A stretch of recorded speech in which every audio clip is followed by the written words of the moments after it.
जी हमने topic start किया हुआ है एवरेज का। अब किस डेटे पे कौन सी एवरेज ज्यादा सूटेबल रहेगी, हम उसकी बहुत ज्यादा डिटेल में नहीं, सिर्फ सिचुएशन एक्सप्लेन कर रहा हूं कि किस सिचुएशन में कौन सी एवरेज जो है वो ज्यादा अप्रोप्रिएट है for the particular data set. हम पहुंचे थे हार्मोनिक मीन पे।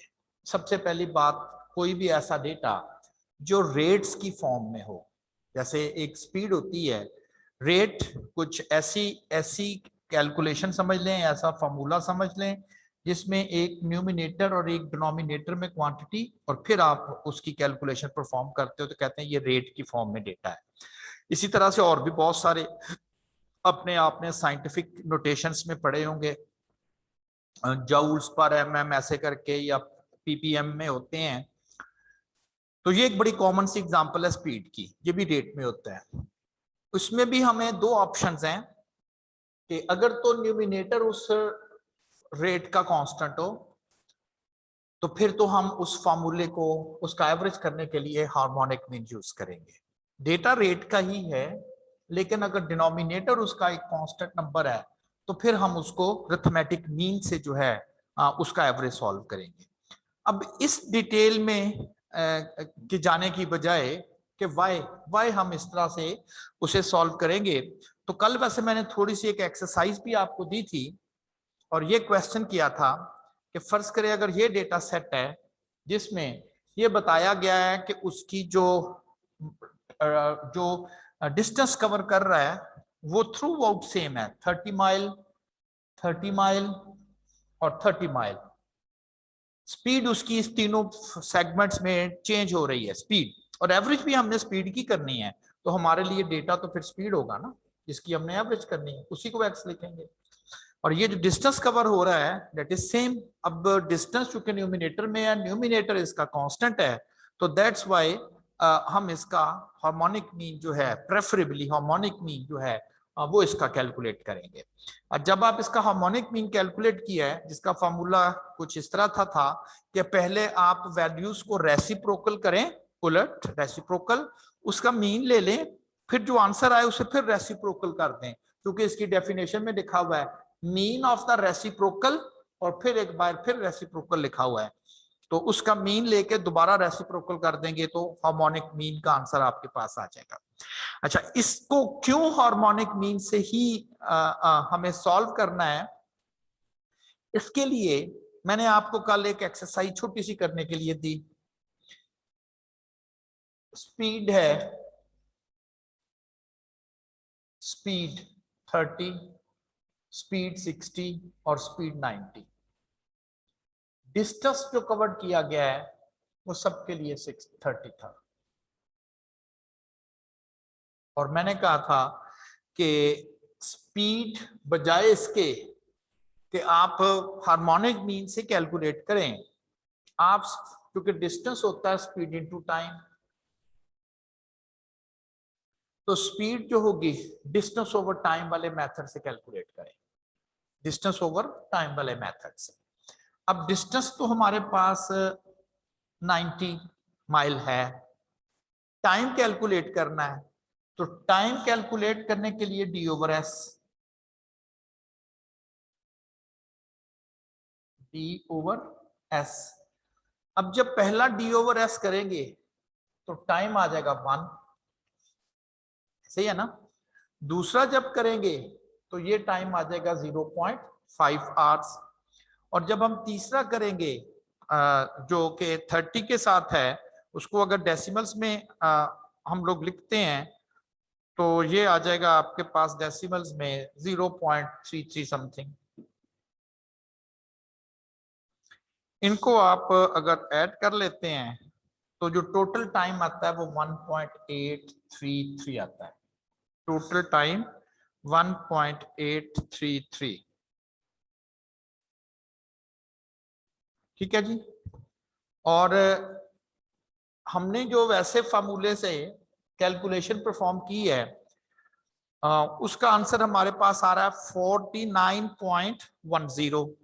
और अगर आप इस फार्मूले से कैलकुलेट करें 90 डिवाइडेड बाय 1.833, तो वही 49.09 या 10 राउंड फिगर में आ गया। अब क्या समझाने की कोशिश मैंने क्या की है? मैंने समझाने की कोशिश ये की है कि हमारे पास, फर्ज करें, जो इस पे तो किसी को डाउट नहीं है कि हाँ जी ऐसे स्पीड कैलकुलेट होती है, इस पे किसी को डाउट नहीं है कि स्पीड ऐसे ही कैलकुलेट होती है। आंसर आ गया 49.10 इस प्रोसीजर के साथ। और मैंने आपको एक और वे बताया, ऐसा समझ लें, एक और वे बताया कि जी इसको एवरेज करें। देखिए आंसर तो वही आएगा ना जो यहां ठीक आना चाहिए, जो यहां पर ठीक होना चाहिए वही हम आंसर ट्रू कंसिडर करेंगे ना। तो देखिए जब मैंने हार्मोनिक मीन कैलकुलेट किया है फिर आंसर वही आया है, तो इसका मतलब हुआ कि फिर ये इस सिचुएशन में यही कैलकुलेट करना चाहिए हमें, हार्मोनिक मीन से ही आंसर कैलकुलेट करना चाहिए, क्योंकि हार्मोनिक मीन ने ही आपको जो है वो ट्रू आंसर जो है वो आपको प्रोवाइड किया है। तो बात ये थी जी क्यों मैंने हार्मोनिक मीन से इसका आंसर कैलकुलेट किया है। रीजन कि जी ना आप हार्मोनिक मीन करें, आपको जो फिजिक्स वाले जो आपको समझाए गए हैं फार्मूले एलिमेंट्री क्लासेस में, अगर आप वो यूज कर लें और उससे आंसर ले लें, और मैं कह रहा हूं कि मैं हार्मोनिक मीन से भी वही आंसर गेट कर सकता हूं, तो ये इस चीज की जस्टिफिकेशन हो जाएगी कि वाकई ये तो फिर बात ठीक है, आप इसी से ही कैलकुलेट करें।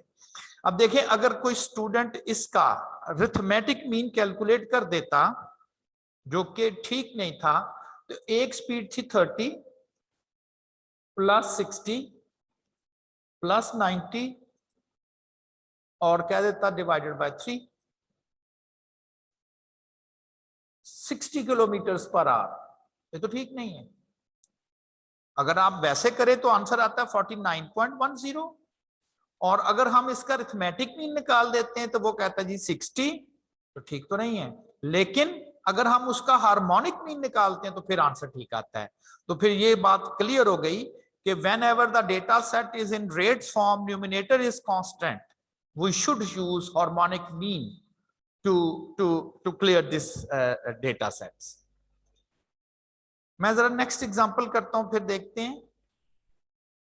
नेक्स्ट एग्जांपल है Z drove an average speed of 30 miles per hour for 4 hours. 4 घंटे तक वो 30 माइल्स की स्पीड से उसने ट्रेवल किया है। And then at an average speed of 60 miles an hour for the next 4 hours. यानी कि पहले जो 4 आवर्स हैं, जो पहले 4 आवर्स हैं, 4 आवर्स वो मूव कर रहा है 30 की स्पीड से, 30 माइल्स पर आवर की स्पीड से।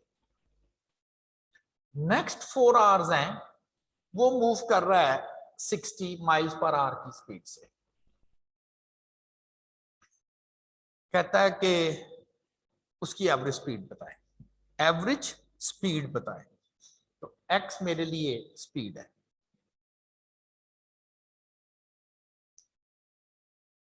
एक 30 और एक है 60। अच्छा फर्ज करें अगेन, मैं अभी एवरेज पे नहीं जाता, टाइम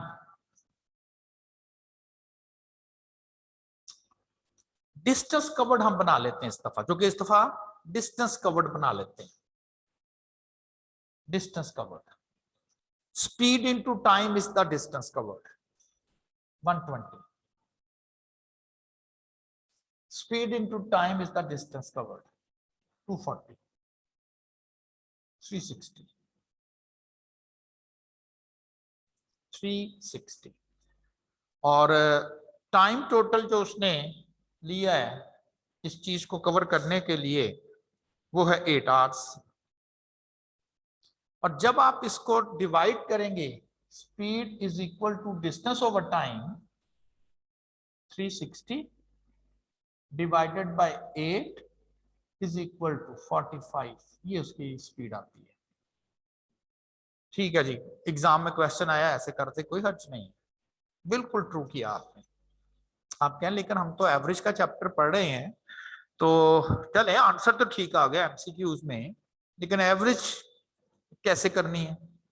अब देखें इसमें क्या चीज फिक्स है, टाइम, डिनोमिनेटर फिक्स है।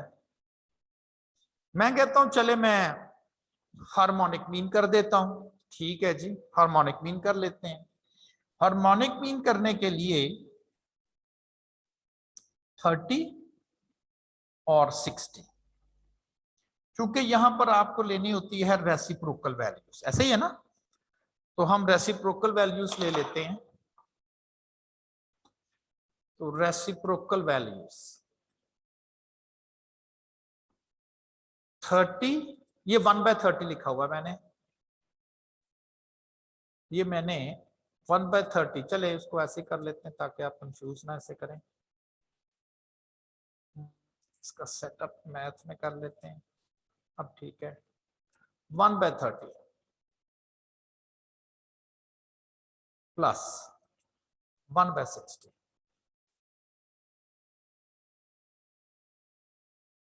ठीक है जी, आंसर ले लिया।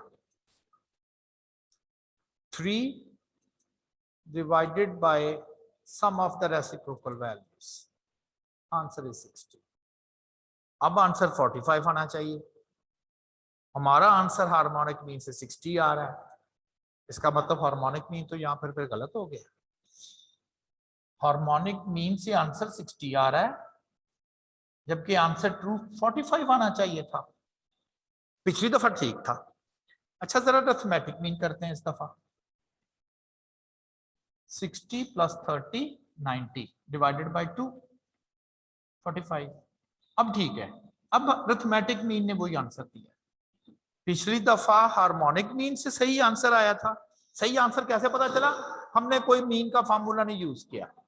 तो ये आप समझ लें कि मैं इनडायरेक्ट वे से आपको मैंने समझा दिया है कि देखें अगर आप मीन के फार्मूले नहीं लगाते, वो जो फिजिक्स के फार्मूले हैं distance is equal to speed into time, उसमें तो कोई हार्म नहीं था, उससे जो आंसर आता है एक जगह पर हार्मोनिक मीन आपको उस सही आंसर बताता है और एक जगह अरिथमेटिक मीन, तो भाई ये इसी चीज की जस्टिफिकेशन है कि जी डेटा सेट रेट्स का है, न्यूमिनेटर कांस्टेंट है तो हमें कौन सा फार्मूला यूज करना, डिनोमिनेटर कांस्टेंट है तो कौन सा।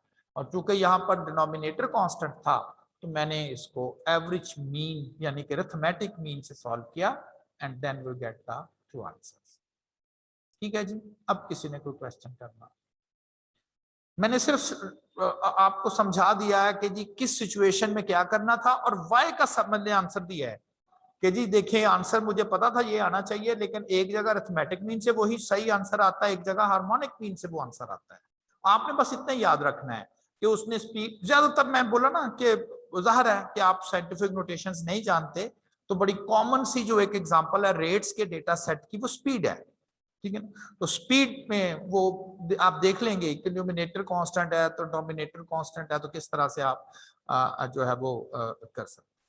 जी कोई क्वेश्चन हो आपका?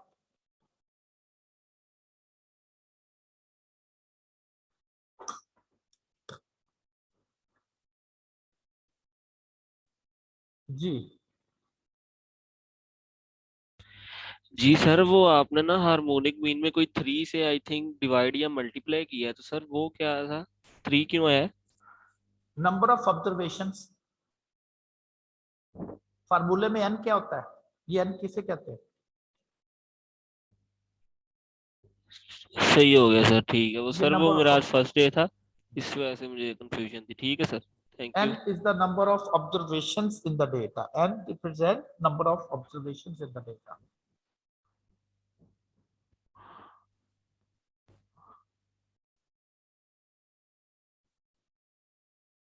तो 3 एवरेजेस हमने डिस्कस कर ले।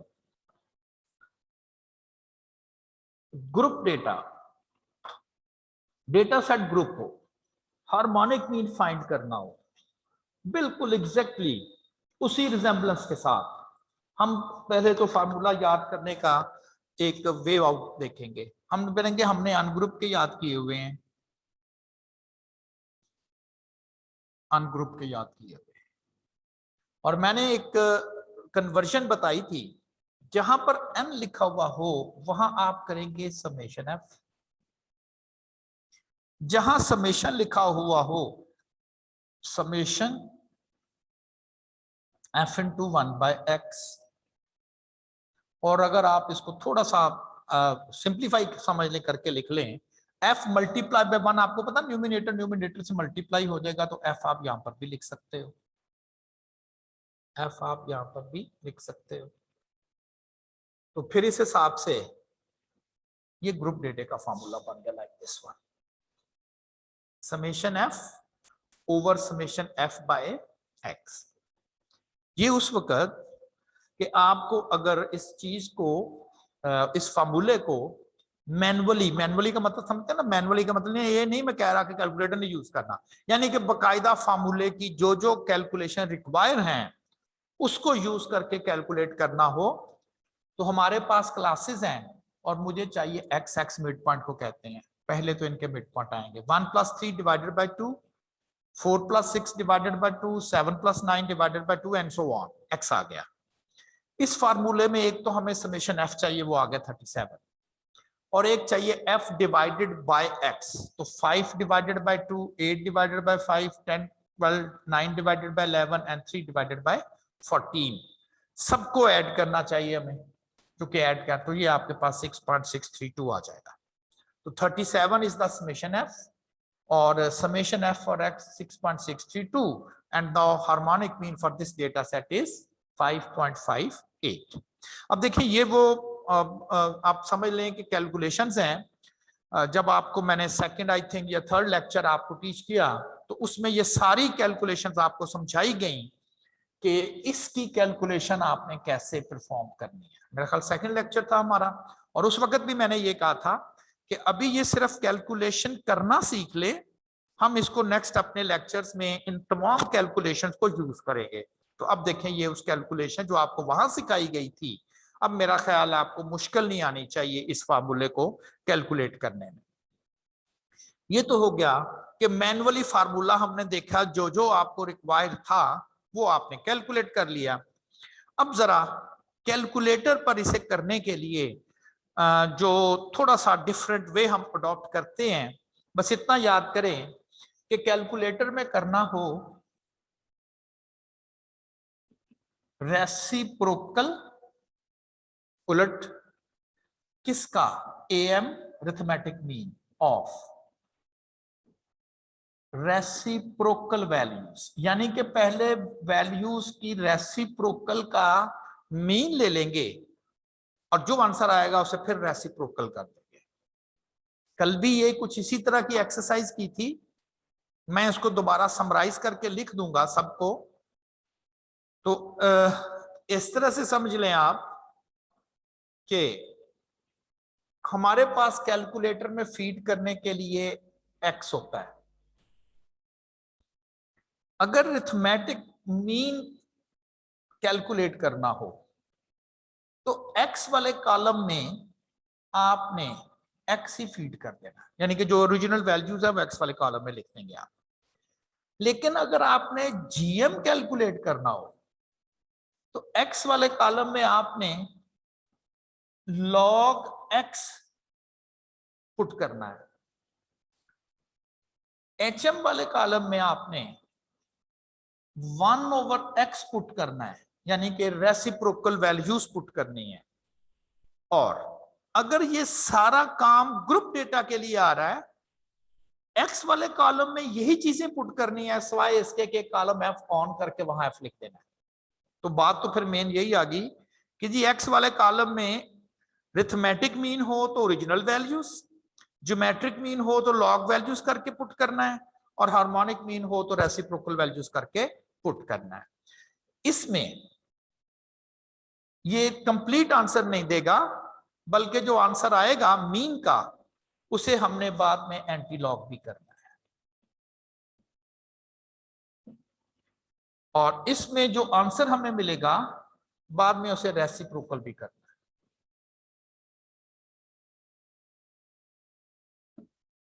और ये जो आंसर आएगा ये हमें डायरेक्ट वही आंसर हमें जी अब इसको हम कैलकुलेटर से परफॉर्म करते हैं। ऑन कर लेंगे स्टैट्स को, वन वेरिएबल और फ्रीक्वेंसी नहीं आ रही। सेटअप में जाएंगे, शिफ्ट सेटअप, डाउन पेज करना हो डाउन एरो से डाउन पेज 4, फ्रीक्वेंसी ऑन, तो एफ आना स्टार्ट हो जाएगा। अब चूंकि हमने हार्मोनिक मीन कैलकुलेट करना था, हार्मोनिक मीन, तो क्या करना है, हमने एक्स वाले कॉलम में क्या पड़ा है, रेसिप्रोकल वैल्यूज रखनी है 2 और ये उसका रेसिप्रोकल -1 पावर कर दी ना, तो इसका मतलब 1/2 हो गया। एंटर कर दे तो देखिए उसने 0.5 एंटर किया है, 5 रेसिप्रोकल, 0.2 एंटर कर दिया, 8 रेसिप्रोकल, 0.125 एंटर कर दिया, 11 रेसिप्रोकल और 14 रेसिप्रोकल। 1/14 कर दें, नो प्रॉब्लम। ये अब आप शिफ्ट करेंगे फ्रीक्वेंसी वाले कॉलम में, वो हर प्रॉब्लम में फ्रीक्वेंसी एज इट इज ही आपने एंटर करनी है। 5 है, 8 है, 12 है, 9 है और 3 है। अब फिलहाल आप समझ लें, ये जो arithmetic mean of reciprocal values लेने लगा हूं, arithmetic mean of reciprocal values आप मीन लें, चूंकि वहां डेटा आपने रेसिप्रोकल वैल्यू रखी हुई, तो इसका मतलब मीन भी वो किसको देगा, रेसिप्रोकल वैल्यूज का देगा। अब आप इसका रेसिप्रोकल, ये जो बाहर लिखा हुआ है, जस्ट रेसिप्रोकल ले लेंगे तो you will get the required answer. 5.5 और 7 है और राउंड फिगर में ये 5.58। तो फिर तो आपको बड़ा आसान हो गया, सिर्फ आपने 1/x का डेटा एंटर कर देना है। तो मेरा ख्याल है कि अक्सर 3 नंबर का क्वेश्चन ये आता है, ठीक है, मैनुअल करना है तो फिर ये काम करना पड़ेगा। f/x ये भी कोई मुश्किल तो नहीं है, खैर ये कॉन्सेप्ट वैसी है, लेकिन ये उस वक्त ज्यादा फायदा देता है जब वो एग्जामिनर ना क्लासेस को 8-10 कर देता है। मुश्किल है वैसे 8-10 क्लासेस करना, लेकिन इवन देन मैं प्रेफर करूंगा, क्यों 1/1 करके उसको आप अपना टाइम जो है वो वेस्ट करें। जी अब किसी ने कोई क्वेश्चन करना हो मुझसे?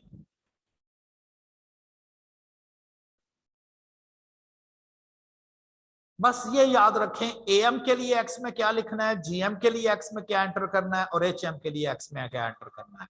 और जीएम के लिए बाद में जो आ जाएगा तो एंटीलॉग भी लेना है, अरिथमेटिक हार्मोनिक मीन के लिए बाद में उसका रेसिप्रोकल भी करना है।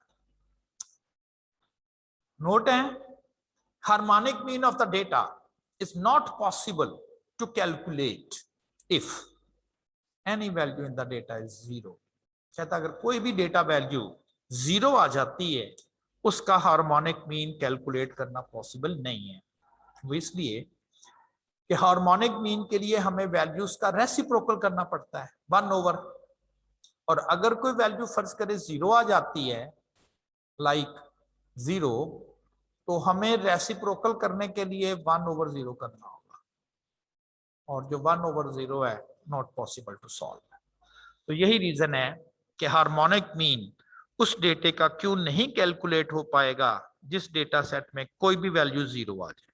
नेगेटिव वैल्यू नो इशू, क्योंकि हमने तो रेसिप्रोकल करना है। हाँ, ज्योमेट्रिक मीन में 0 और नेगेटिव दोनों प्रॉब्लम करती हैं, लेकिन हार्मोनिक मीन में जो 0 है उसकी वजह से आप इसे कैलकुलेट नहीं कर पाएंगे। उसे 0 नहीं कहना, ये नहीं कहना कि डेटा में हार्मोनिक मीन कैलकुलेट करना है, कोई एक वैल्यू 0 आ गई, आप 0 का मतलब है आप आंसर कैलकुलेट किया है तो 0 आया है, जबकि मैं कह रहा हूं वो कैलकुलेट किया ही नहीं जा सकता, तो इसका मतलब नॉट पॉसिबल टू कैलकुलेट। और harmonic mean is not affected by the presence of outlier in the data. अब ये आउटलायर वर्ड क्या है, ये मैंने कह दिया कि मैं बिल्कुल इसको अभी थोड़ी देर तक हम इसे भी एक्सप्लेन करें। ये जो 3 हमने कैलकुलेशंस परफॉर्म की, वो तीनों कैलकुलेशंस आपस में लिंक है, यानी कि उनका कोई ना कोई आपस में रिलेशन है। एक ही अगर डेटा सेट हो, एक ही डेटा सेट हो और हम तीनों कैलकुलेशन उस डेटा सेट पर परफॉर्म करें, तीनों कैलकुलेशन, तो कहता है कि एएम का आंसर सबसे बड़ा होगा, एएम का आंसर सबसे लार्जर आएगा, फिर जीएम आएगा, और फिर सबसे स्मॉलेस्ट आंसर जो है वो HM का आएगा। कब? जब वैल्यूज आपस में डिस्टिंक्ट हो, एक जैसी ना हो। लेकिन अगर तमाम वैल्यूज एक जैसी हैं उस डेटा की, तो फिर कहता है ये तीनों एवरेजेस सेम है।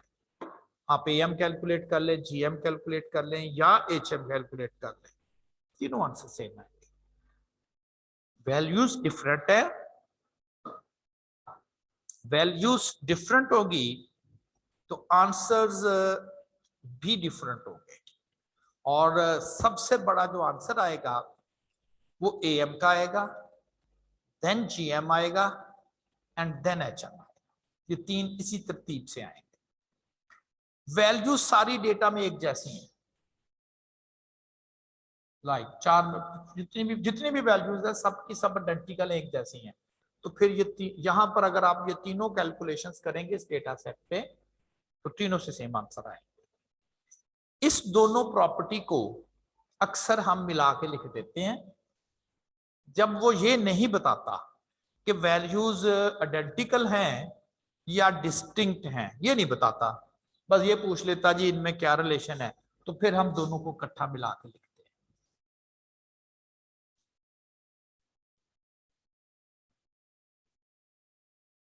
तो फिर दोनों को इकट्ठा मिला के लिखते हैं।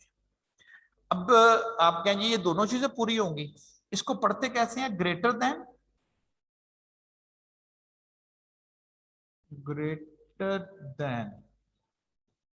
और इक्वल टू।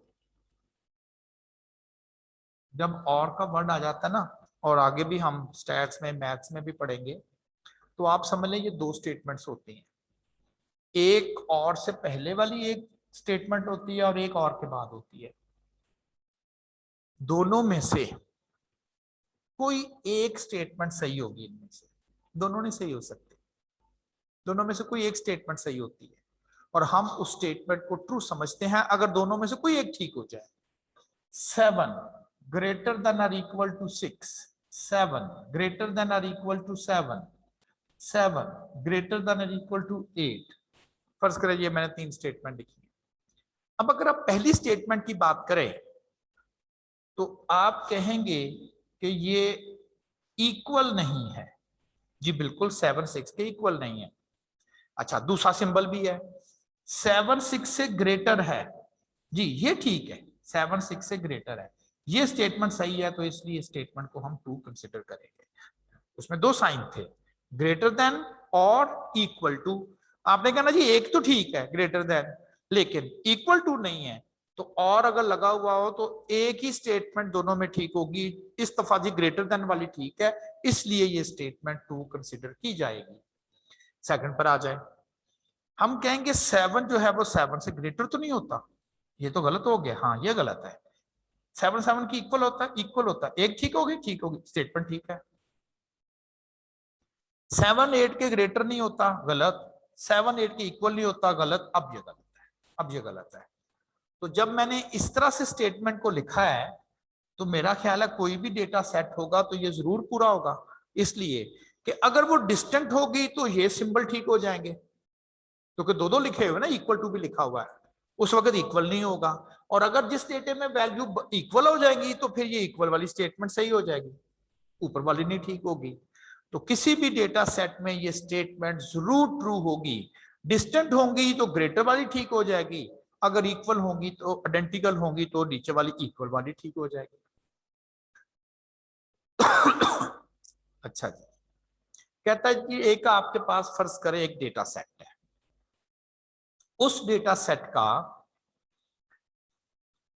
ज्योमेट्रिक मीन और हार्मोनिक मीन्स, उनका आपस में ये एक रिलेशन दिया हुआ है। एक डेटा है, मुख्तलिफ वैल्यूज हैं उसमें, 1 2 3 4 5 6 सब करें आपको, उस डेटा सेट में टोटल 50 वैल्यूज हैं। और एग्जामिनर आपको डेटा नहीं बता रहा, वो ये नहीं कह रहा कि ये एक डेटा है उसका उसमें 50 वैल्यूज है, वो कौन सी हैं वो नहीं बता। वो कह देता है कि इस डेटे का अरिथमेटिक मीन कैलकुलेट किया गया है, वो कहता है 90 आ रहा है। और इस डेटे का हार्मोनिक मीन कैलकुलेट किया गया है, वो कहता है उसका आंसर 60 है। और क्वेश्चन क्या कर रहा है आपको, find geometric mean of data. कितना डेटे का आप ज्योमेट्रिक मीन बताएं। अब देखें ज्योमेट्रिक मीन हमने पढ़ा तो हुआ है कि तमाम वैल्यूज का प्रोडक्ट करके, जब स्टार्ट किया था इसको, वैल्यूज का प्रोडक्ट करके और जितनी वैल्यूज हैं उतना ही उसका रूट ले लेंगे, और रूट से हमारा नंबर ऑफ वैल्यूज 50 है। 50 वैल्यू है कहाँ जहां प्रोडक्ट करना है, नहीं ना है, ओरिजिनल वैल्यूज ही नहीं है हमारे पास, और उसने क्वेश्चन किया हुआ है। इसलिए उसने क्वेश्चन किया हुआ है। आप सोचेंगे कि ये उसने एएम एचएम क्यों दिया हुआ है, इसका क्या ताल्लुक है जीएम से। तो कहता है कि आप अगर एएम और एचएम का ज्योमेट्रिक मीन ले लें, भाई दो वैल्यूज का ज्योमेट्रिक मीन कैसे कैलकुलेट करते हैं, फर्ज करें एक ए एक बी है, दो वैल्यूज का जीएम कैलकुलेट करना हो, आ जाएगा ना ऐसे, और 1/2 आ जाएगा। तो दो वैल्यूज का ज्योमेट्रिक मीन देना हो, 1/2 का मतलब स्क्वायर रूट। वो कहता है आल्दो आपको ज्योमेट्रिक मीन डेटे का चाहिए, बट प्रूफ किया गया है मतलब मैथमेटिकली इस चीज को। कहता आप डेटे का जीएम लेने की बजाय उस डेटा से जो एएम कैलकुलेट किया गया है, उस डेटे से जो एचएम कैलकुलेट किया गया है, आप उसी का ही जीएम ले लें। ये जीएम है ना, ये GM of am and HM है। कहता आप एएम और एचएम का जीएम ले लें, वो डेटे का जीएम होगा। ये बात ट्रू है।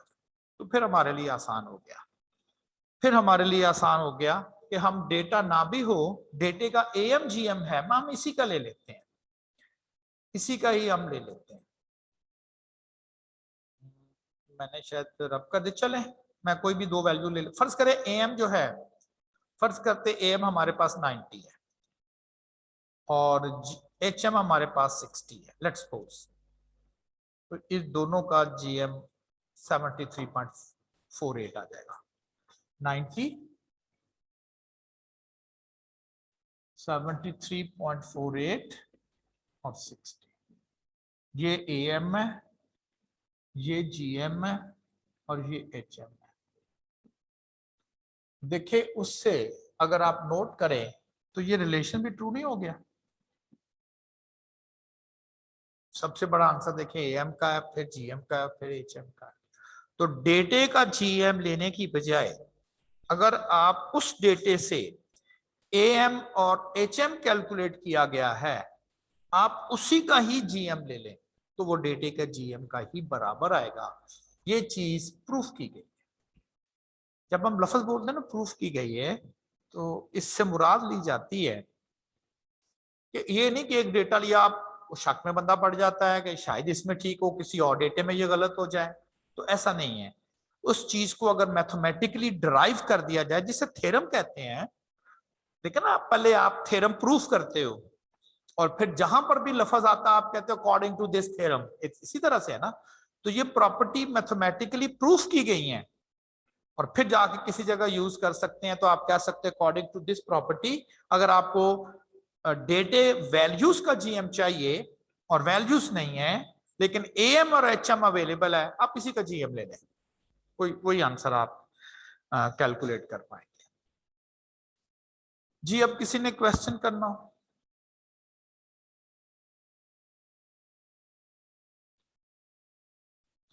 तो एग्जाम में भी ऐसे ही आता है, what is the relation between, ऐसे करके, या वो आपको क्या करता है एएम एचएम दे देता है, कहता है जीएम ले लें, जीएम बताएं, या कभी वो जीएम दे देगा, एचएम दे देगा, वो इसका आंसर पूछ लेता है।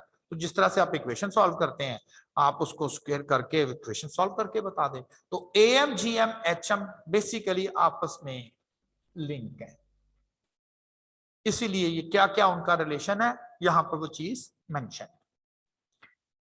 हमारी 3 एवरेजेस हो गई। सबसे पहले हमने अरिथमेटिक मीन पढ़ा, फिर ज्योमेट्रिक मीन पढ़ा, फिर हार्मोनिक मीन पढ़ा। व्हेन मीन इज मिसलीडिंग, हम अक्सर, हमारा पुराना दोस्त है ना अरिथमेटिक मीन, हम वही यूज करते आ रहे हैं। जब भी लफ्ज एवरेज का आता था हम फौरन मीन की जाने, मीन ही हमें याद आता था, क्योंकि उसी दोस्त की हमें याद आती थी। हम समझते थे तमाम मुश्किलों का हल इसी दोस्त के पास है, मीन के पास ही है, और हम हर वक्त ही मीन ही कैलकुलेट करते थे। लेकिन अब दो सिचुएशन बता रहा हूं कि जिसमें आपको मीन कैलकुलेट नहीं करना, वो मिसलीडिंग होगा। हम समझेंगे कि हमने बड़ी अच्छी इंफॉर्मेशन कैलकुलेट की है, बाद में पता चला ये तो हमें गलत साइड पे हमें इंडिकेट कर रहा है। और वो क्या है, कहता है अगर आपका ऑब्जेक्टिव हो ऐसी डेटा वैल्यू फाइंड करना जो exactly at the centre of the data हो, बिल्कुल डेटा के दरमियान वाली वैल्यू हो। ऑब्जेक्टिव मेरा था, बहुत सारा डेटा मेरे पास है,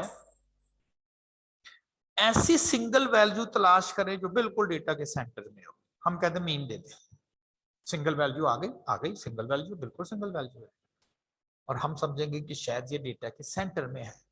तो ऐसा नहीं होगा। देखिए जरा इसको, फर्ज करें ये मेरे पास डेटा सेट है, अब जरा मेरा ऑब्जेक्टिव देखिएगा, उसने कहा find the value that is exactly at the centre of the data.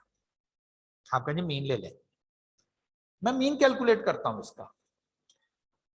इसका मीन कैलकुलेट किया, 75 आंसर आया, 75 यहां कहीं होगा, 75 is the mean of this data. अब जरा काउंट करें, 4 वैल्यू इससे कम है और 5 इससे ज्यादा, 76, 78 और 85। तो क्या सेंटर में है? ये सेंटर में नहीं है। तो मीन बताना है, mean is not at the centre, centre value mean नहीं है। अगर कोई बैट्समैन है, उसने कोई 80 मैचेस फर्ज करें खेले हुए हैं, और हम कहते हैं जी कि उसका एवरेज 44 रन पर मैच है, तो क्या 44 आधे मैचेस में उसने 44 से कम और आधे मैचेस में 44 से ज्यादा स्कोर किया? नहीं। तो मीन सेंटर में नहीं होता, ये उसकी एग्जांपल है, mean is not at the centre. तो फिर इस ऑब्जेक्टिव को सॉल्व करने के लिए हमें मीन नहीं कैलकुलेट करना, मिसलीडिंग है, गलत है। ये तो हो गई एक सिचुएशन। दूसरी सिचुएशन कि मीन कब नहीं कैलकुलेट करना, when data set contains outlier. आ गया ना वर्ड, पहले भी पढ़ा था आउटलायर। अब आउटलायर कहते किसको है?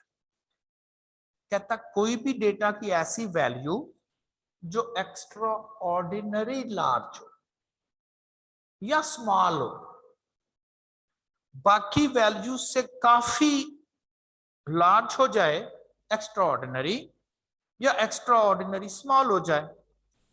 एक्सट्रीम्स भी कह देते हैं इनको, एक्सट्रीम वैल्यूज हैं, उसको हम आउटलायर डिक्लेयर करते हैं। ऐसी वैल्यू जिसका मैग्नीट्यूड बाकी वैल्यू से आपको काफी लार्ज नजर आता है। अब क्वेश्चन कि जी कितना लार्ज हो, तो हम उसे कह देंगे ये एक्स्ट्रा ऑर्डिनरी लार्ज हो गया, टू मच लार्ज हो गया। फिलहाल नहीं बता रहा आपको कि जी कितनी की वैल्यू बाकी वैल्यू से लार्ज हो, तो उसे आपने एक्स्ट्रा ऑर्डिनरी लार्ज कह देना है, अब डिक्लेयर कर देना ये आउटलायर है। फर्ज करें एक डेटा लिखा हुआ है 2.7, 3.1, 3.9, 3.4 एंड सो ऑन, और करते करते एक वैल्यू आ गई 38। 2.7, 3.1, 3.9, 3.4, 38। आपको भी शायद ये लगे कि वाकई ये वैल्यू तो बड़ी बाकियों से तो बहुत ही डिफरेंट हो गई है। Yes, outlier. लेकिन मैंने ने भी बताया कि जी अगर 5 आ जाता तो क्या ये आउटलायर था? आप जी 3.4, 3.9, 5 को खास फर्क तो नहीं है, लेकिन हम नहीं ये चीज डिसाइड किया करेंगे कि जी ये टू मच लार्ज है, ये टू मच स्मॉल है। बाकायदा हमारे पास नेक्स्ट में जाके एक फार्मूला होगा, उस फार्मूले को कैलकुलेट करके बताएंगे कि भाई ये आउटलायर बनती है, ये नहीं बनती। अब ये जो 38 है, मे भी उसने लिखना हो 3.8 और गलती से उससे 38 लिख दिया गया। हम कहेंगे हाँ 3.8 है तो ठीक है, लेकिन अगर 38 होता तो ये तो बाकी वैल्यू से तो नहीं मुताबिकत रखता। That is not consistent with the rest of the data values. बाकी वैल्यूज की तरह ना हो, या तो उससे मैग्नीट्यूड में बहुत बड़ी हो जाए अब कितनी बहुत बहुत बड़ी का लफ्ज देना है, किसको देना है, ये फिलहाल अभी नहीं। जब हम डिटेक्शन ऑफ आउटलायर का वाला फार्मूला पढ़ेंगे तो फिर हमें पता चलेगा कि जी ये वैल्यू हमने आउटलायर के तौर पे डिटेक्ट कर ली। कहता है जब डेटा में सेंटर वैल्यू फाइंड करना हो या डेटा में आउटलायर आ जाए, मीन दोनों सूरतों में आपको मिसलेड करेगा, सही आप उसको इंटरप्रेट नहीं कर पाएंगे। मीन का मतलब क्या है, मीन का मतलब होता है rest values in the data set are round about this number, इर्द गिर्द है, आगे पीछे हैं, करीब करीब हैं। अब पहली जस्टिफिकेशन तो मैंने इसकी दे दी, बकायदा एक एग्जांपल के थ्रू आपको समझा दिया कि इस सूरत में मीन क्यों नहीं कैलकुलेट करना, क्योंकि उसने कहा था सेंटर वैल्यू बताएं, हमने कहा चले मीन ले लेते हैं, तो पता चला वो तो सेंटर में नहीं है, तो गलत हो गया, फिर मीन नहीं होना चाहिए। अब जरा दूसरी एग्जांपल देखिएगा कि आउटलायर की सूरत में क्यों नहीं मीन कैलकुलेट करना। The following data represent the monthly income in thousand of rupees of farmers in a certain village. किसी गांव में लाइक कोई फार्मर्स हैं, उन्होंने गवर्नमेंट को अप्लाई कर दिया है कि जी हमारी इनकम बड़ी कम है, तो हमें कुछ फाइनल फाइनेंशियल असिस्टेंस दी जाए, हमारी कुछ मदद की जाए। गवर्नमेंट कहती ठीक है जी हम सर्वे करवा लेते हैं, तो जब रिपोर्ट आएगी देखते हैं कि आपको कितनी फाइनेंशियल असिस्टेंट की जरूरत है। गवर्नमेंट का वो जो भी नुमाइंदा है वो गांव में जाता है, फार्मर से डेटा कलेक्ट करता था, डेटे के बाद ही कुछ होगा। तो एक फार्मर ने कहा जी मेरी मंथली जो है ना वो 35,000 रुपया मेरी इनकम है। अगले फार्मर से जो उसी गांव का था 36, एक ने कहा 38, 39, 40, 42, 44, 45। एक फार्मर किसान जिम्मेदार है बड़ा, उसके 5 से 10 मुरब्बे भी हैं, उसने कहा 500,000, 5 लाख। वो भी फार्मर ही कहलाएगा, ये तो नहीं वो फार्मर नहीं है। 5 लाख होगा, मेरी जमीनें हैं, मेरी 5 लाख इनकम है मंथली। ओके, डेटे का मीन कैलकुलेट कर दिया गया। इस डेटे का मीन कैलकुलेट किया और मीन में कोई गलती नहीं है, आप कैलकुलेट करके देखिएगा 91,000 रुपया आता है। मीन इस डेटे का आता है 91,000। गवर्नमेंट को रिपोर्ट दी गई कि उस गांव के जो फार्मर्स हैं, अब हर एक की इनकम तो नहीं बतानी थी ना, वो तो एक जनरली एक समरी बतानी थी। उन्होंने कहा जी कि 91,000 एवरेज इनकम बनती है। तो गवर्नमेंट कहती है यार 91,000 इज टू मच, ऐसे लोग कह रहे हैं जी हमें फाइनेंशियल दे, तो लाख लाख के करीब तो पहुंच गए आप, तो आपको क्या जरूरत है फाइनेंशियल असिस्टेंट की, नो नीड, डिसीजन हो गया है। फार्मर सारे कह रहे हैं जी ये कहां से 91,000 आया। इन तमाम लोगों ने कहा जी ये क्या चीज है 91,000, ये गलत है, और ये भी कह रहा है गलत है। कहता जी मेरी 5 लाख है, आप कहते हो जी इस गांव के फार्मर की 91,000 के करीब करीब है। अब देखिए कोई भी डेटा वैल्यू इस पर राजी नहीं है, जबकि ये कह रहा था जी मैं तो आपसे डेटे से ही आया हूं, यही था ना, समरी है, समरी उसी डेटे से आई है, लेकिन समरी से डिटेल स्टोरी में जाए कोई भी राजी नहीं है, सब कह रहे नहीं नहीं ये नहीं हमारा रिप्रेजेंटेटिव। अब मीन तो फिर मीन ही होता है, मीन तो सेल्फिश होता है, वो कहता है मैं क्या करूं, मैं आप ही से आया हूं। एक्चुअली ये सारी जो प्रॉब्लम आ रही है मिसलीडिंग रिजल्ट की, मिसअंडरस्टैंडिंग जो हो रही है, वो इसकी मौजूदगी है, जो कि आउटलायर होगा, ऐसा ही है ना, ये इसकी मौजूदगी है। वो 5 लाख ने सब गड़बड़ कर दी। मे बी आप ये आउटलायर डेटे में ना आता और बाकियों की कैलकुलेट करते, मैं मुझे नहीं पता क्या आंसर है, मे बी वो 36-37,000 पर मंथ हो जाए तो फिर तो ठीक था। एक की 35 है, एक की 38 है, 39 है, 40 है, 42 है, कुछ 36-37,000 यही एवरेज बननी थी, वो ठीक है। और ये आपको समझाया कि आउटलायर ने क्या गड़बड़ की है। आउटलायर डेटे में आता है डेटे की जो पिक्चर है वो ही बदल के रख देता है, और वो डेटे की रिप्रेजेंटेटिव वैल्यू नहीं रहती। The mean is 91 is not a true representative of the above data because of the presence of 5,000 which is outlier in the data. तो ये दो रीजन। अब मैंने तो चूंकि आपको समझाना था तो इसलिए मैंने आपको एग्जांपल के थ्रू ये दो स्टेटमेंट समझाई। एग्जाम में आ जाता है find the value which is at the centre of the data. मैंने बताया नहीं कि दोनों सूरतों में करना क्या है, अभी सोल्यूशन नहीं दिया, अभी तो ये बताया प्रॉब्लम क्या है। जैसे पहले डॉक्टर बीमारी डिटेक्ट करता है और फिर ये आ जाता है कि जी मीन किस सूरत में कैलकुलेट नहीं होना चाहिए, whenever there is an outlier in the data, extraordinary large और स्मॉल वैल्यू इज आउटलायर। कितनी की लार्ज और स्मॉल हो ये बाद में। अब इसका हल क्या है? प्रॉब्लम तो आ गया, हल है इसका, बिल्कुल है। इसका हल है fourth average, that is median. तो median is the fourth average of, median calculate करते हैं, यानी कि एएम नहीं, एचएम नहीं, जीएम नहीं, फोर्थ एवरेज कहता मीडियन होती। कहता फिर ये मीडियन कैलकुलेट करें, दोनों बीमारियों का हल है, दोनों सिचुएशन में ये सूटेबल है। ठीक है, होता क्या है? Median is the value, UP, median is the value that divides the arranged data into two equal parts. यानी कि इसकी मैन्युफैक्चरिंग क्या है? कहता जी दो हिस्सों में तकसीम कर देता। वेरी गुड, हमें यही चाहिए, सेंटर में कट लगाना था हमने। कहता ये मीडियन लगा देता है जाके, तो बिल्कुल ठीक है, फिर यही कैलकुलेट करना चाहिए। 50% of the data below that value and 50% of the data above that value, that is median at the centre of the data. ये चाहिए था ना हमने पहले पॉइंट पे, सेंटर चाहिए था। तो अब डिस्कशन ये हुई मीन नहीं मीडियन, मीडियन कैलकुलेट कर दो। तो मीडियन क्या चीज है? जो हम डेटा में एवरेज पढ़ रहे हैं। देखें हम कहां तक पहुंच गए, हम यहां तक आ गए, अब ये पढ़ रहे हैं। अब इसकी बजाय ये कब यूज करना है ये डिस्कस हो रहा है। ठीक है जी, मीडियन ही कैलकुलेट करेंगे। नेक्स्ट क्वेश्चन, कैसे करेंगे जी कैलकुलेट? पढ़ लेते हैं, बता देते हैं मीडियन कैसे कैलकुलेट करना है। कहता जी मीडियन कैलकुलेट करने के लिए डेटा को अरेंज करना है पहले, अरेंज असेंडिंग ऑर्डर में, डिसेंडिंग में भी हो सकता है, लेकिन फिर फार्मूले दो दो याद करने पड़ेंगे, असेंडिंग के लिए कुछ और, डिसेंडिंग के लिए कुछ और। तो क्यों ना आपने आप एक फिक्स कर लें जी हम डेटे को असेंडिंग ऑर्डर में ही अरेंज करेंगे, असेंडिंग ऑर्डर में। ये जैसे फर्ज करें लाइन लगाई है, ये डेटे की स्मॉलेस्ट वैल्यू है, ये उससे बड़ी, ये उससे बड़ी, ये उससे बड़ी एंड सो ऑन, और ये डेटे की लार्जेस्ट वैल्यू सबसे बड़ी। अरेंज हो गया डेटा। कहता ये मीडियन होगा, बिल्कुल सेंटर में जो वैल्यू होगी, इस लोकेशन पे जो वैल्यू पड़ी होगी वो सेंटर लोकेशन पर है।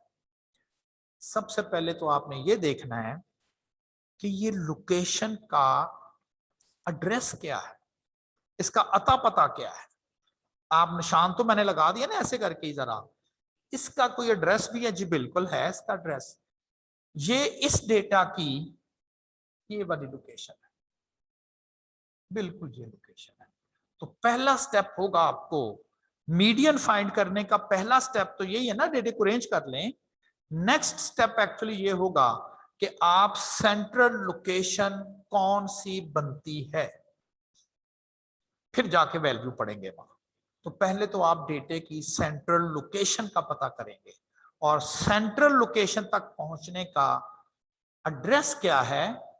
Number of values in the data plus 1, it is a part of a formula, and divided by 2। 2 इस मीडियन की वजह से, दो हिस्से करता ना, ये 2 इसी वजह से है। और ऊपर मैंने लिख दिया TH, ऑब्जर्वेशन। कहता है जी आप इस ऑब्जर्वेशन के पास चले जाओ, कौन सी? n+1 divided by 2th observation. कहता है जी इस ऑब्जर्वेशन के पास जाओ, ये सेंटर में है। हम कहते नहीं 7वीं ऑब्जर्वेशन पर जाओ, 9वीं ऑब्जर्वेशन के पास जाओ, TH। 9th observation of the data is at the centre, 10th observation of the data is at the centre, 10वीं ऑब्जर्वेशन जाओ वो सेंटर में है। तो हम पहले उसकी लोकेशन फाइंड किया करेंगे इस फॉर्मूले से, n+1 divided by 2th observation in the data. इस लोकेशन पर पहुंचेंगे तो हम कह देंगे ये मीडियन लोकेशन है, आधी वैल्यू इससे नीचे होंगी और आधी वैल्यू इससे ऊपर होंगी। तो किस लोकेशन पे पड़ी हुई वैल्यू सेंटर में है? जो वैल्यू पड़ी होगी n+1 divided by 2th observation जो होगी वो सेंटर में होगी। अब एक एग्जांपल करते हैं। The following data represent the marks obtained by 20 students during the entry test of a college. Find the median marks. उसने मीन मार्क्स नहीं कहा, मीडियन मार्क्स कहा। अच्छा, इस एग्जांपल को अगर मैं हाइपोथेटिकली आपको समझाऊं तो क्या था?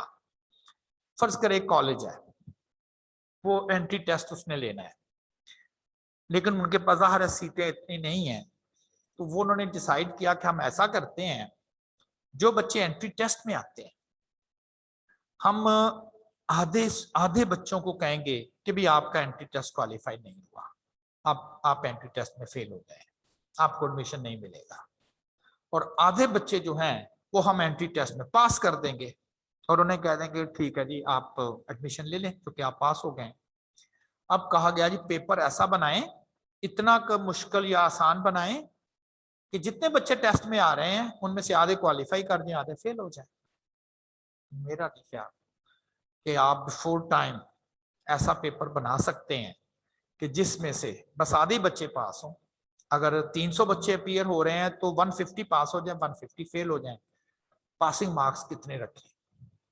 पेपर आसान बन गया, पासिंग मार्क्स आपने 70 भी रखे हों, 100 में से 70, लेकिन पेपर इतना आसान था, हर एक 70 से ऊपर नंबर ले रहा, वो सारे पास हो गए, तो वो तो ना अचीव हुआ। पेपर मुश्किल बन गया, टफ। आपने पासिंग मार्क्स रखे हुए थे 60, वो 4 बच्चे, बस 300 में से 4 बच्चे ही 60 से ऊपर गए, उनका टेस्ट क्लियर, बाकी सारे फेल। ऑब्जेक्टिव तो फिर ना हुआ। तो पेपर आप जिस तरह का मर्जी बना दें, नो प्रॉब्लम, आसान बना दें, मुश्किल बता दें, कोई मसला नहीं है। पासिंग मार्क्स बच्चों को डिक्लेयर ही ना करें। उन्हें कहें जी आप टेस्ट दें, पासिंग मार्क्स हम जब रिजल्ट अनाउंस होगा तो आपके रिजल्ट में बताया जाएगा।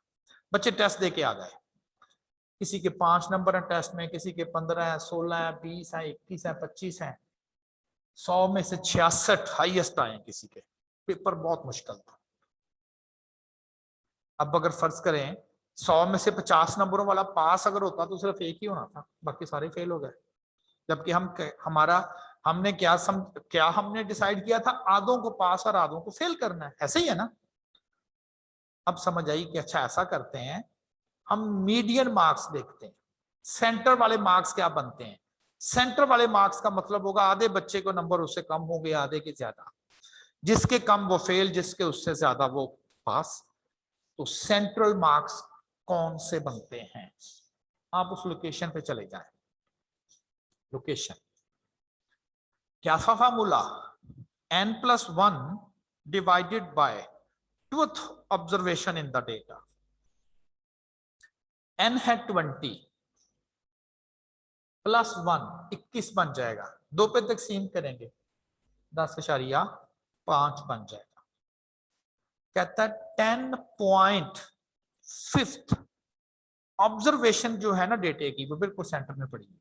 इस लोकेशन पे चले जाएं, इस लोकेशन पे चले जाएं। कौन सी? 10.5 ऑब्जर्वेशन की लोकेशन।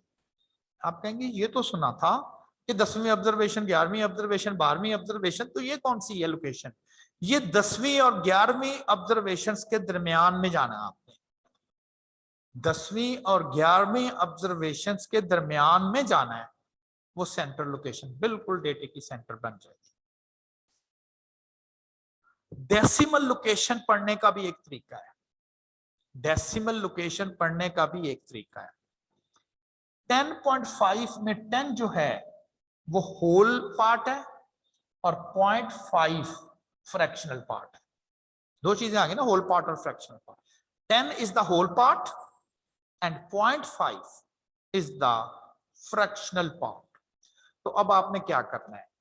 अब आपने इस लोकेशन पे जो वैल्यू पड़ी हुई है उसे पढ़ना है।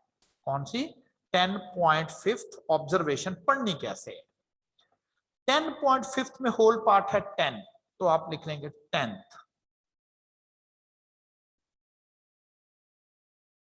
10वीं वैल्यू पर पहुंच जाओ, प्लस। कहता जी 10वीं वैल्यू लेनी? नहीं नहीं, अभी थोड़ा सा और आगे मूव करना है। कितना? हाफ। 0.5 लिख दूं ना?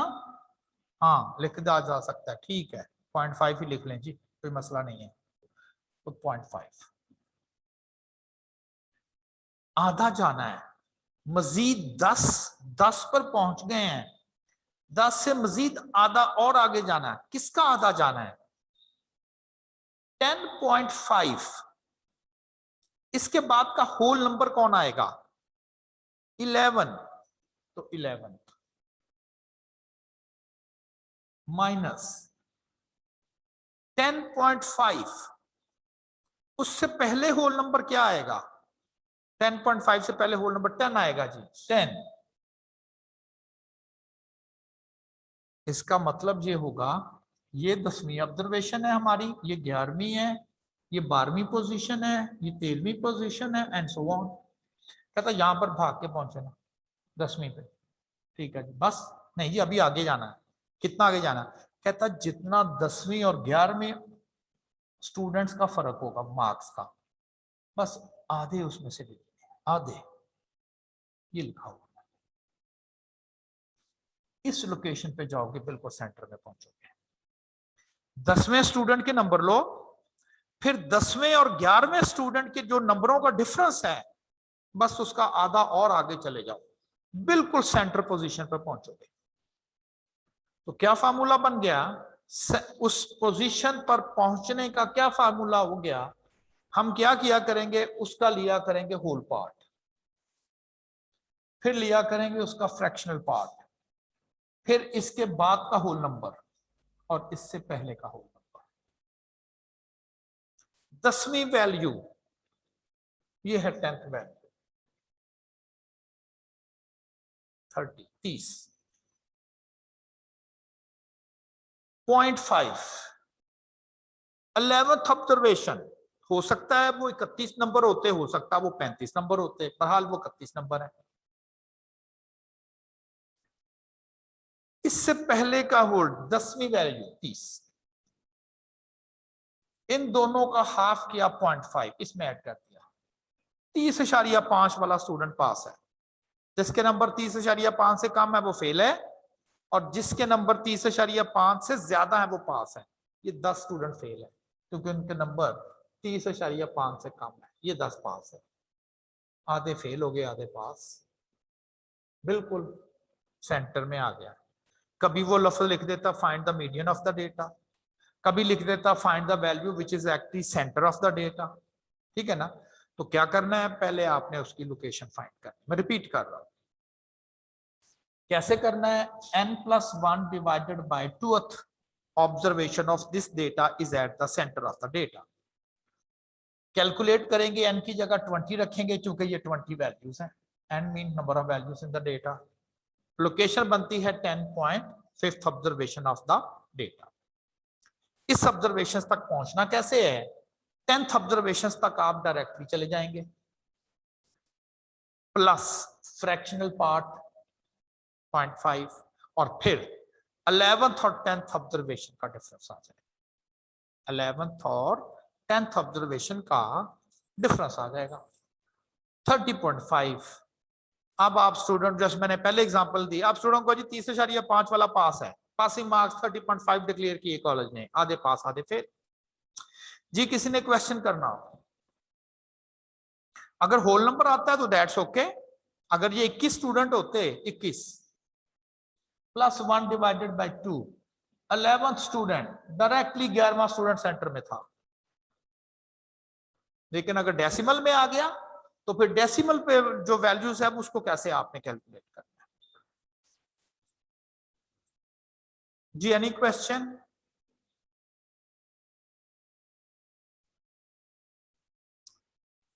अच्छा जी, अब इसी कॉन्सेप्ट को हम एक्सटेंड करते हैं। मतलब क्या हमने क्या है कि जी हमने एक ऐसी वैल्यू पढ़ी है जो डेटे के 2 पीस कर देती, 50% के 50-50 के 2 पीस कर देती। ये बच्चे सारे फेल थे और ये बच्चे सारे पास थे, 30.5 पासिंग मार्क्स थे, ऐसा ही था ना। ये जो बच्चे फेल हो गए, ये अब कॉलेज को बार बार फोर्स कर रहे हैं या उनसे रिक्वेस्ट कर रहे हैं कि जी हमें एक और मौका दिया जाए, हमारा रीटेस्ट कर ले आप। कॉलेज कहता जी हमारे पास इतने रिसोर्सेज नहीं है कि दोबारा फिर एक टेस्ट कंडक्ट किया जाए। बहरहाल फोर्स किया गया पेरेंट्स की जानिब से, ये वो, तो कॉलेज कहता है ऐसा करते हैं, सब बच्चे तो नहीं जो फेल हैं, उसमें तो कोई 5 नंबर वाला भी उसने क्या कर लेना रीटेस्ट में, हाँ जो करीब करीब से फेल हो गए हैं शायद वो क्वालिफाई कर ही जाएं। तो कॉलेज कहता है जी जो फेल शुदगान है उन सब का उन सबको नहीं, हम उनके हाफ बच्चों का रीटेस्ट करते हैं। फेल जो हैं, जो पासिंग मार्क्स से कम हैं जितने भी, उनके हाफ बच्चों का हम दोबारा मौका दे देते हैं। अब कॉलेज ने डिक्लेयर करना था कि रीटेस्ट में अपीयर होने के लिए, दोबारा टेस्ट में अपीयर होने के लिए हम कितने नंबर रखें ताकि जो फेल शुदगान है उनका 50% सिर्फ बच्चे दोबारा रीटेस्ट दे सके। उन्हें कहें कि जो आपने हाफ किया हुआ ना, ये वाला हाफ है ना, आधे है ना ये, इसका फिर हाफ कर दो। यहां पर जो बच्चे इससे ऊपर नंबर ले रहे होंगे, जाहिर है वो इससे तो कम ही होंगे, उनका रीटेस्ट कर लें, और ये वैसे रिफ्यूज करते, हाफ का हाफ कर दिया आपने। तो कौन सी ऐसी वैल्यू है जो हाफ के भी हाफ में पड़ी हुई है? इसी तरह से कॉलेज कहता है ये बच्चे सारे पास हैं और हम इनको ना कुछ स्कॉलरशिप देना चाहते हैं, इनको कुछ फीस में राइट भी देना चाहेंगे। कुछ बच्चे बहुत अच्छे हैं, टॉप पे गए हुए हैं, सबको जी नहीं, वो कहता है जितने बच्चे पास से एडमिशन तो ज़ाहिर मिल ही गया सबको, लेकिन उनमें से आधे बच्चों को हम स्कॉलरशिप भी अवार्ड करेंगे। तो बताना ये भी है कि स्कॉलरशिप देने के लिए एंट्री टेस्ट में कितने बच्चे के नंबर वो डिक्लेयर कर दें कि आधे बच्चों को स्कॉलरशिप मिल जाए। तो जो पास है आप उनका भी हाफ कर दें। यहां पर जो मार्क्स आएंगे इससे ऊपर वालों को स्कॉलरशिप मिलेगा, यहां जो मार्क्स आएंगे उससे ऊपर वाले रीटेस्ट में आ जाएंगे, क्योंकि हैं तो वो फेल। तो हो गए 4 हिस्से जी। मैं किसी तरह से डेटे के 4 पोर्शन करना चाहता हूं, 25-25 के 4। पहले बात थी आधा किलो की, अब बात कर रहा हूं 1 पाव की, ठीक है ना, 1 पाव की बात कर रहा हूं। पाव को क्वार्टर कहते हैं। तो टर्म्स आ गई। क्वार्टाइल्स क्या चीज है जी डेटे के? कहता क्वार्टाइल्स आर द वैल्यूज, ये स्पेलिंग ठीक नहीं है, quartile are the values that divide the arranged data into 4 parts. बिल्कुल सही है, 4 हिस्से कहता डेटे के करने थे। अगर परसेंटेज की बात करें तो 25-25 के 4। जनरल बात करें पाइया, 1 पाव, 2 पाव, 3 पाव, क्वार्टर, ठीक हो गया।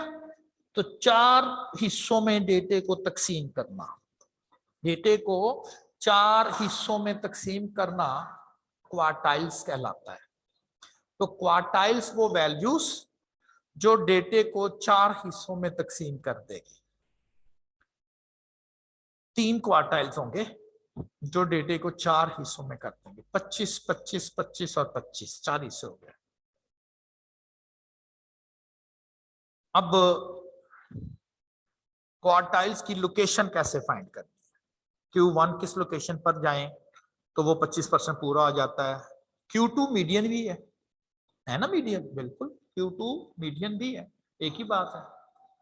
फिर किस लोकेशन पे जाएं तो Q3 आएगा, यानी कि 75% डेटा उसके नीचे और 25% डेटा उसके ऊपर हो जाएगा। इसका फार्मूला क्या है?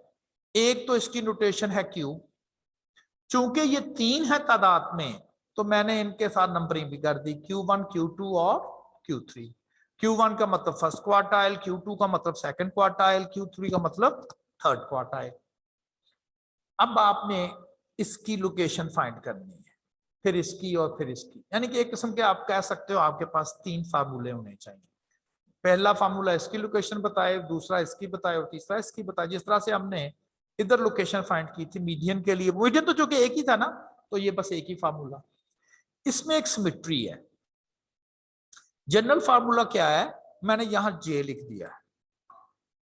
जो यहां नंबर लिखेंगे आप वही नंबर आप यहां लिख लीजिएगा।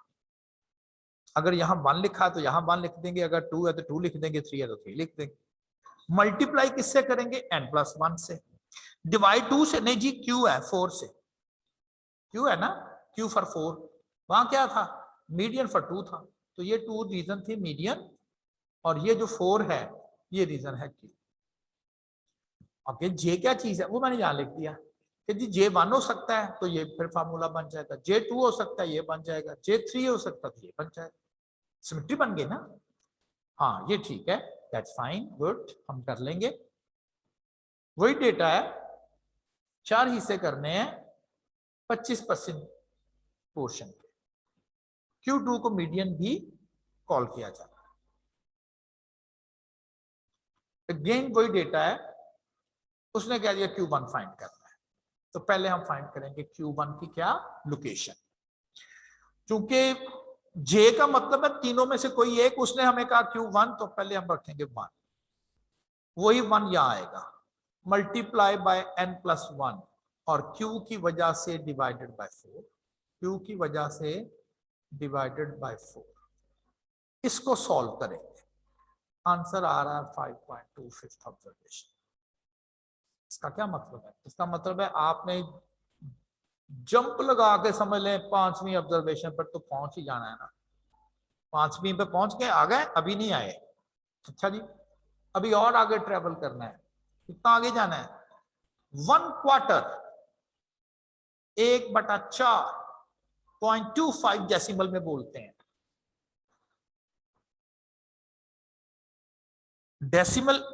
डेसिमल में बोलेंगे, डेसिमल में 0.25। फिफ्थ ऑब्जर्वेशन तक पहुंच गए, कहते अभी रुकना नहीं है। इस 5.25 के बाद कौन आता है? 6th। इससे पहले कौन आता है? 5th। पूरी जितना डिफरेंस है बस उसका 1/4 उसमें से ले लें। ये ऐसे है। 5वीं ऑब्जर्वेशन ये है, 6ठी ये है, एंड सो ऑन। 5वीं पर पहुंच गए, जितना डिफरेंस है बस उसका 1/4 यहां तक जाना, ये Q1 आ जाएगा। इस लोकेशन पे जो वैल्यू है वो Q1 है। लोकेशन पर कैसे पहुंचना है? Whole number 5th, fractional part is 0.25. What is the whole number after 5.25? 6th. What is the whole number after 5.25? 5th. Data में से 1, 2, 3, 4, 5. 21 is on the 5th location. 25 is on the 6th location. उसका answer आया 4। 4 को जरब दी 0.25 से तो आ गया 1। 21 में 1 जमा किया तो 22 नंबर। आप स्टूडेंट को कह सकते हो कि भाई हो तो तुम फेल, अगर तुम्हारे 22 या 22 से ज्यादा नंबर हैं तो तुम री टेस्ट के लिए आ सकते हो। देखें ये सारे फेल थे। 22 यहां पर आते हैं, 1 2 3 4 5 आधे फेल में से आधे। 20 में से क्वार्टर कितना बनता है? 25%, 5। ये 5 बच्चे टेस्ट के लिए आएंगे, क्योंकि फेल है, इसके नंबर फेल है तो 5 ही आएंगे आधे। बजाय इसके कि हम ऐसे सोचते रहें कि अच्छा 22 रखें कि 21 रखें कि 21.5 रखें, जब डेटा बहुत बड़ा हो, दिस इज द वे फॉरन कि जी आप इस लोकेशन पे जाएं, वहां वैल्यू इसको 4 हिस्से में तकसीम कर रही होगी। Similarly Q2। अब देखें, अगर आप इस फार्मूले को थोड़ा पहले ही सिंप्लीफाई कर लें तो ये तो मीडियन वाला ही बन गया, तो सारा कुछ वही आना है, फिर मीडियन ही आना है, तो मीडियन ही आना है। Q3 यहां 3 कर देंगे तो यहां 3 कर देंगे, इससे लोकेशन डिटरमिन हो जाएगी। तो यहां पर 3 है तो यहां पर भी 3 है, लोकेशन डिटरमिन हो गई। कौन सी लोकेशन बनती है? 15.75 ऑब्जर्वेशन बनती है। होल पार्ट 15, इस 0.75 का मतलब है 3/4, 4 में से 3, वही बनता ना 0.75।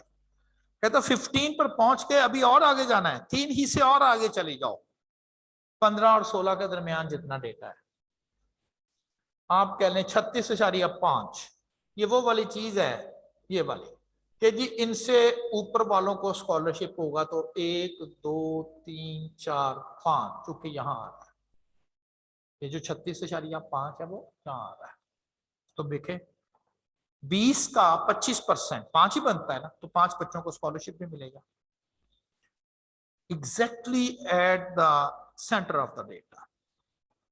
या अगर उसके क्वार्टर करना हो, 25-25 के पार्ट करने हो, तो कौन सी वैल्यूज ऐसी होंगी जो उनके 25-25% के पार्ट कर देगी?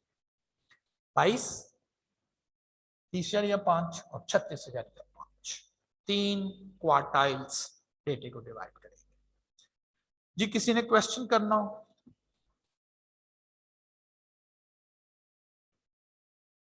सिमेट्री से याद कर लें कि जी जो यहां पर लिखेंगे हम उसी को यहां पर लिखेंगे और क्यू की वजह से 4 लिखेंगे। हो गया जी? चले, इसी की एक्सटेंशन मीडियन से शुरू किया काम, 2 हिस्से किए, फिर 4 हिस्से किए। अगर मैं ये कहूं कि जो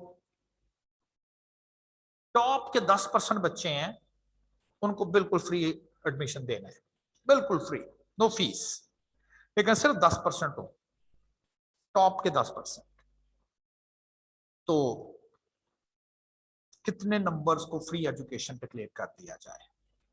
टॉप के 10% बच्चे उसमें हैं। आप कहें जी मीडियन, वो तो 50% कह देगा, क्वार्टाइल्स वो तो 25% आ जाएगा। आप कहें जी इससे भी छोटे पीस करने पड़ेंगे, कर लें, कर लें इससे भी छोटे piece. Deciles, deciles are the values that divide the range data into 10 part, 10-10%। Median अगर 50, क्वार्टल अगर 25-25, तो ये डिसाइल 10-10%, कुछ इस तरह से 9 डिसाइल्स होंगे टोटल। एक काम होगा ना, क्योंकि आखिरी में वो 2 पीस बचेंगे, वो एक ही कट लगेगा, दोनों में तकसीम हो जाएगा। Formula again, D for decide, उसकी वजह से ये 10, और यहां जो जे आएगा वो वहां आ जाएगा, यहां जो जे आएगा एग्जैक्टली वो वहां पर आ जाएगा। 10-10% के हम डेटे के पीस सेगमेंट्स बना देंगे।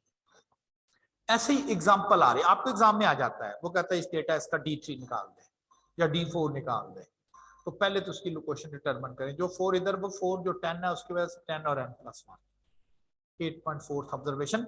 अब आपको ऑब्जर्वेशन रीड करना आती है, 8 which is the whole part, 0.4 which is the fractional part, value of whole number after 8.4 9, before 8.4 which is 8th value, 8वीं वैल्यू 27 बनती, ये तो यहाँ आ गई 0.4, ये वैल्यूज बन गई 28, 9th वैल्यू बनती है ना, और ये बन गए वैल्यू 8, तो वहां पर, एंड देन 28.2 D4, 4 का मतलब परसेंटेज में 40% data, where, above, below, below.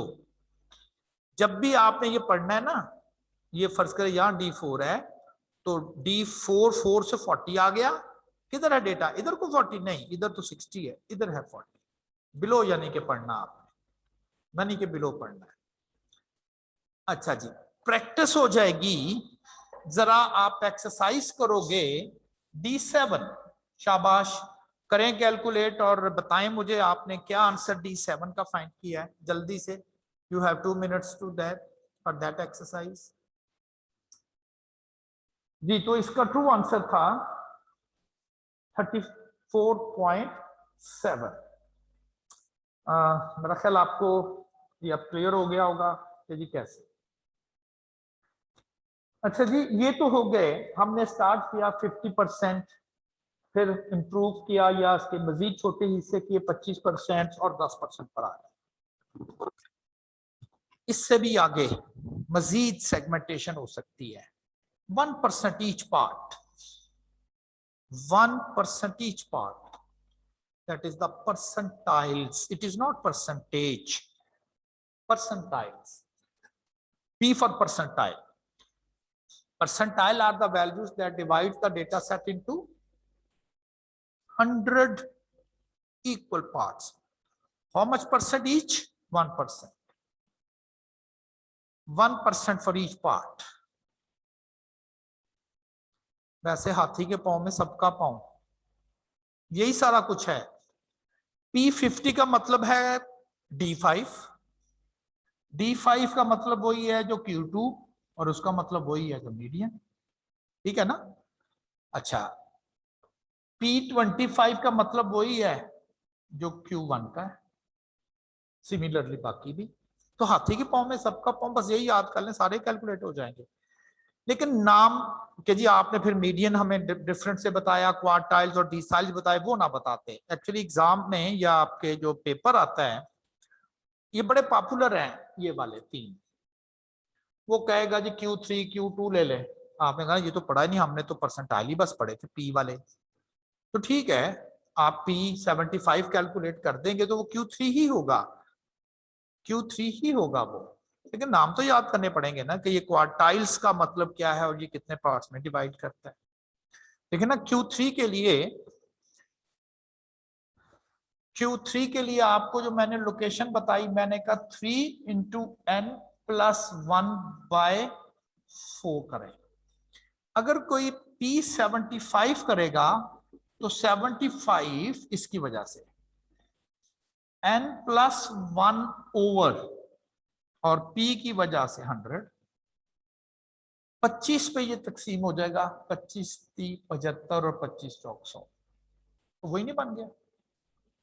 3/4 × n+1 तो वही है, आंसर तो वही आएंगे, बिल्कुल वही आएंगे। लेकिन नाम तो याद करने पड़ेंगे ना, नाम याद करने पड़ेंगे। तो percentiles are the values that divides a data set into 100 equal parts of 1 part each. अब देखें, ये जो डेटा सेट है इसमें टोटल वैल्यू 20 है, जो मैं आपसे डिस्कस कर रहा हूं, 20 है ना टोटल वैल्यू। तो ये नॉनसेंस आपने जी 1% के जरा 100 पार्ट कर दें, वो टोटली 20 वैल्यू हो तो 100 हिस्से कैसे करने हैं हमने। ये तो बड़े डेटा सेट्स होते हैं ना, तो फिर वहां पर जाके ये चीज कही जाती है कि जी अच्छा इसके इतने इतने हिस्से करने हैं। अब देखिए इसका यूज क्या है, एक्चुअली इसकी इंटरप्रिटेशन बिल्कुल एग्जाम में आती है। एक बच्चा है, ये MD कैट का टेस्ट हो रहा है, चले आज पूरे महल जो भी हैं पाकिस्तान के, फर्ज करें बच्चे उस MD कैट में अपीयर होंगे, MD कैट का टेस्ट हो रहा है। एक बच्चा है, उसके नंबर आ जाते हैं, अब मुझे नहीं पता कि टोटल कितने नंबरों का टेस्ट है, आई डोंट नो। एक बच्चा उसने पेपर दिया और उसके नंबर आ गए लाइक 82%। ये परसेंटेज है, नॉट परसेंटाइल। यानी कि अगर 100 नंबर का पेपर है, उसके 82 मार्क्स हैं, ये है ना परसेंटेज का मतलब। अब उसके MD कैट में 82% नंबर आ गया। उस बच्चे को अब ये नहीं पता कि जो पूरे पाकिस्तान में बच्चे अपीयर हुए हैं उसमें उसकी लोकेशन कहां पर है, वो कहां पर खड़ा है, उसकी पोजीशन क्या है, किस पोजीशन पर है। कितने बच्चे ऐसे हैं MD कैट में जिनके नंबर उससे भी ज्यादा आ रहे हैं, ताकि उसको अपनी स्टैंडिंग का पता हो, मेरिट लिस्ट की थोड़ी सी वो असेसमेंट करना चाहेगा। आप समझ लें ये पूरे पाकिस्तान के बच्चे या जो भी बच्चे टेस्ट में MD कैट के टेस्ट में अपीयर हुए हैं, ये उनके नंबर है। सबसे कम नंबर इसके हैं, फिर इसके, फिर इसके, फिर इसके, फिर इसके, और हाईएस्ट नंबर जो है वो स्टूडेंट के हैं, और ये लोवेस्ट है। वो जो बच्चा है, फर्ज करें अली है, वो देखना चाहता है जी मेरे नंबर 82% आ रहे हैं, मैं इस स्टैंडिंग में किस लोकेशन पर हूं, ठीक, किस लोकेशन पे। अब जब रिजल्ट, अब मुझे MD कैट का नहीं पता, मैं ऐसे ही कहूँ आपको, मैंने कभी इत्तेफाक नहीं हुआ। ये एक स्कॉलरशिप टेस्ट होता है NTS का, नेशनल टेस्टिंग सर्विस, वो ये करते हैं, वो हर बच्चे को उसके नंबर भी बताते हैं और हर बच्चे को उसकी position, standings, location, relative positions भी बताते हैं कि तमाम बच्चों में तुम किधर हो। तो वो क्या साथ बता देते हैं, वो एक तो देते हैं परसेंटेज मार्क्स और साथ वो उसका बताते हैं बच्चे को परसेंटाइल स्कोर। तुम्हारे नंबर हैं 82% और तुम्हारा परसेंटाइल है 90। P फॉर परसेंटाइल और 90 ये आ जाता है उस बच्चे को अपने रिजल्ट में। Percentage 82, percentile 90। अब इस परसेंटाइल 90 से क्या मुराद है? इस परसेंटाइल 90 से मुराद ये है कि अली यहां पर खड़ा है 82% नंबर लेके। ये है तमाम स्टूडेंट्स में से अली की पोजीशन, क्योंकि वो 90th परसेंटाइल आएंगे। इससे क्या मुराद है?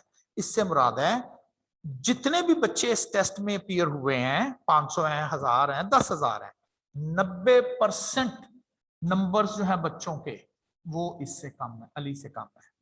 अली के कितने? 82%। 90% बच्चे ऐसे हैं जिनके नंबर अली से भी कम है, यानी कि 82% से कम आ रहे हैं। और ज्यादा वाले कितने? 10%। शायद अली कहे यार 10% बच्चे मुझसे ऊपर हैं, तो ये तो बड़ा रेयर चांस है। अगर यही उसका परसेंटाइल स्कोर 98 आया होता, फिर शायद वो बड़ा कहना था यार बस मैं टॉप वालों में आया हूँ। मेरे नंबर चाहे बहुत अच्छे नहीं है लेकिन पेपर ही मुश्किल था, और मेरा परसेंटाइल स्कोर मुझे बता रहा है कि I am among the top 2% of the students.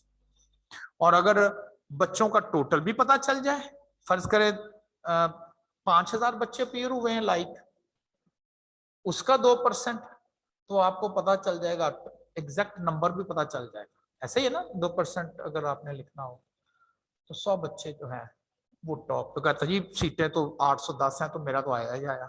तो परसेंटाइल स्कोर्स पोजीशन बताता है कि जी कितने परसेंट इस वैल्यू से नीचे हैं, कितने परसेंट इस वैल्यू से ऊपर है। ठीक है ना?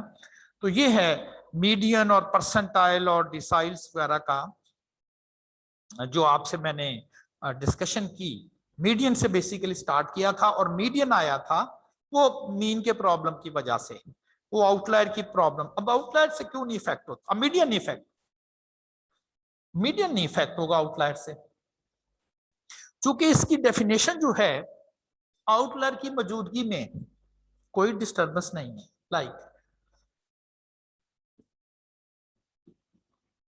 फर्ज करें ये आपके पास एक डेटा सेट है 5 वैल्यू का, मीडियन फाइंड करना हो, n+1/2 6/2 30, तीसरी वैल्यू मीडियन में होगी। जितना डेटा इसके नीचे उतना डेटा इसके ऊपर, 2 वैल्यू नीचे 2 वैल्यू ऊपर। Median is actually at the central value of the data, बिल्कुल सही है। ये बन गया आउटलायर 100, 2 3 5 8 100, हाँ 100, ये तो बहुत ज्यादा बड़ी वैल्यू। ओके, अब मीडियन क्या है? स्टिल 5। क्या ये कह दूं कि जितनी वैल्यू 5 से नीचे उतने ही ऊपर है, आउटलायर की वजह से ये कोई चीज चेंज हुई है? मीडियन के सेहत पे तो कोई फर्क नहीं पड़ा, मीडियन तो अब भी ठीक है, मीडियन तो अब भी सेंटर में है। हाँ, मीन तो बहुत फर्क पड़ जाएगा, इसलिए कि आउटलायर जो होंगे जब डेटे को रेंज करेंगे, बड़ी वैल्यू होंगी तो इस टेल पर आ जाएंगे, अगर एक्स्ट्रा ऑर्डिनरी स्मॉल होंगी तो इस टेल पर आ जाएंगे। मीडियन है तो कैलकुलेटिव सेंटर से होना है, तो यहां आउटलायर कैसे हो सकते हैं? डेटे को स्मॉलेस्ट वैल्यू होंगी तो शुरू में चले जाएंगे, अगर एक्स्ट्रा ऑर्डिनरी लार्ज है तो राइट टेल पे चले जाएंगे, तो मीडियन तो फिर इधर से होगा। यही रीजन है कि आउटलायर मीडियन की डेफिनेशन को डिस्टर्ब नहीं करता। मीडियन तो सेंटर से होगा, आउटलायर टेल्स पर होंगे या एक्सट्रीम टेल्स पर होंगे या राइट टेल पर होंगे या लेफ्ट टेल पर होंगे, तो वहां तो मीडियन हमने कैलकुलेट ही नहीं करना था, इसलिए इफेक्ट नहीं होगा। जी आज का लेक्चर यहीं तक, अगर किसी ने कोई क्वेश्चन करना हो।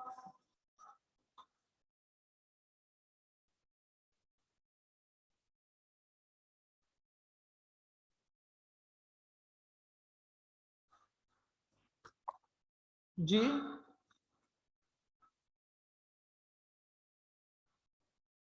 किसी का क्वेश्चन है?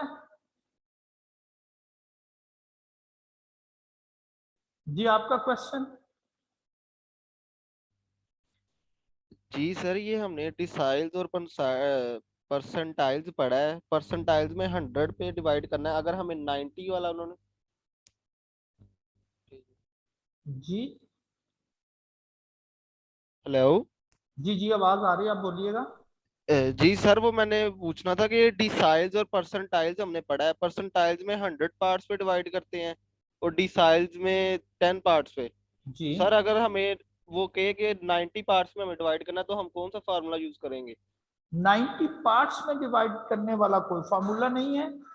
P90 ना शायद आप कह रहे हो, तो वो 90 पार्ट में डिवाइड नहीं करेगा, वो 90th परसेंटाइल पूछेगा। 90 पार्ट में नहीं, पार्ट्स जी जी, सही हो जो गया। हैं वो आपके पास स्पेसिफाई हैं, 2, 4, 10 और 100। ये जी सर, स्पेसिफाई पार्ट्स हैं। ये मीडियन है, क्वार्टाइल्स है, डिसाइल और परसेंटाइल्स है। सही हो गया सर, थैंक यू।